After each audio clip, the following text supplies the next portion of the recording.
గొంతుకు మద్దతు ఇవ్వమని కోరుతూ అందరికీ హృదయపూర్వకంగా నమస్కారాలు.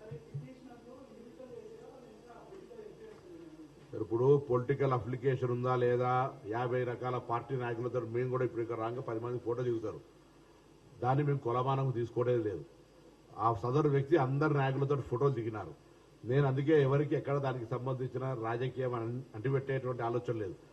మేము ఇలా ఎవరికి వ్యతిరేకంగా కూడా పార్టీకి మాట్లాడదలుచుకోలేం. మేము మా కమిట్మెంట్ను ఫుల్ఫిల్ చేస్తా ఉన్నాం. అదే బ్యాక్వర్డ్ స్టార్ లీడర్స్ మేము ఎప్పుడు కూడా ఎవరిని కౌంటర్ చేయడానికి సందర్భము దీనికి సంబంధించి బహిరంగంగా ముందు పడితే తెలంగాణ సమాజం తెలంగాణ ఉద్యమంలో ఎట్లయితే సకల జనులు ఏకమైనరో ఈ అంశం కూడా ఇలా గ్రామీణ ప్రాంతాల్లో అందరి గుండెల్లో రగులుతున్నటువంటి అంశము. నోటికాడికి వచ్చిన ముద్దను ఎత్తగొట్టుతుంటే దాని వెనుక ఎవరున్నా ఇలా కొంతమంది మాట్లాడుతూ ఉన్నారు. నాకు అర్థం కాని పరిస్థితి.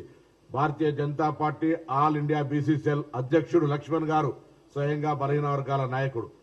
ఇది ఏదో అనుమానాస్పదంగా నేను అడుగుతా ఉన్న ఓపెన్ బహిరంగంగా మీ ద్వారా ఇంతకంటే బెస్ట్ విధానంలో ఏముందో చెప్పండి.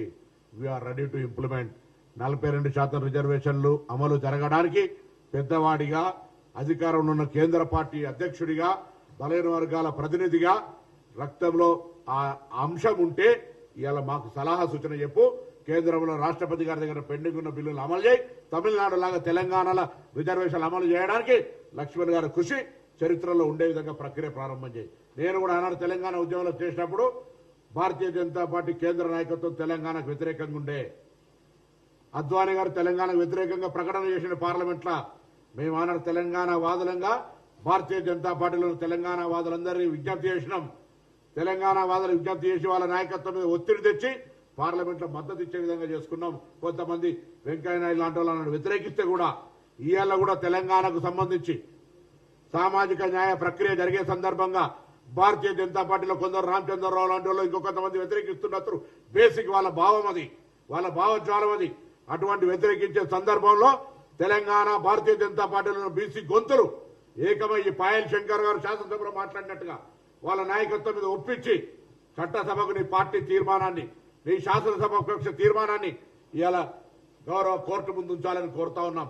రామచంద్రరావు గారిని కోరుతా ఉన్నా, నువ్వు రిజర్వేషన్లకు వ్యతిరేకంగా నీ మనసు లేదంటే, రిజర్వేషన్లకు వ్యతిరేకంగా నువ్వు ఆ భావజాలంతో నువ్వు పెరగలేదంటే ఇవాళ నీ పార్టీ శాసనసభలో మద్దతు ఇచ్చినట్టుగా కోర్టులో ఇవ్వాలని కోరుతా ఉన్నాం. ఇవాళ చట్టబద్ధంగా, న్యాయబద్ధంగా, ప్రామాణికంగా అన్ని లెక్కలు తీసుకొని మళ్ళీ చెప్తా ఉన్నాం. ఇలా నోటికాడి ముద్ద 42% ఎన్నికల షెడ్యూల్ వచ్చింది.